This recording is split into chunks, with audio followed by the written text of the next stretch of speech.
અરવલ્લી જિલ્લાના માલપુરના હેલોદર 3 આંગણવાડી કેન્દ્રમાં મહિલા પર હુમલો થયો હતો। અરવલ્લી જિલ્લાના માલપુરના હેલોદર 3 આંગણવાડી કેન્દ્રમાં મહિલા પર હુમલો કરવામાં આવ્યો હતો। આંગણવાડી તેડાગર ભરતીમાં નિમણૂક પામેલ મહિલા ઉપર અન્ય મહિલાઓએ હુમલો કર્યો હતો। ભરતીમાં વેઇટિંગ લિસ્ટમાં ત્રીજું સ્થાન ધરાવતી આ મહિલાએ હુમલો કર્યો હતો। આંગણવાડીમાં નોકરી નહીં કરવા દઈએ તેમ કહીને તેણે અન્ય સ્ત્રી પર હુમલો કર્યો હતો। ભોગ બનનાર મહિલા માલપુર સીડીપીઓ કચેરી ખાતે રજૂઆત કરવા પહોંચી હતી, જ્યાં સીડીપીઓ કચેરી ખાતે તેને સંતોષકારક જવાબ ન મળ્યો હતો। સીડીપીઓએ તેડાગર મહિલાને ગામનો પ્રશ્ન હોવાનો જવાબ આપતા મહિલામાં ભારે રોષ જોવા મળી રહ્યો છે।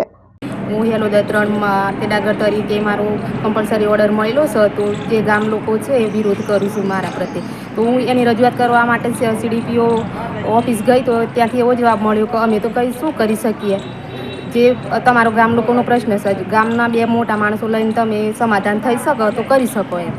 મહેન્દ્ર પ્રસાદ, આર ન્યૂઝ, અરવલ્લી।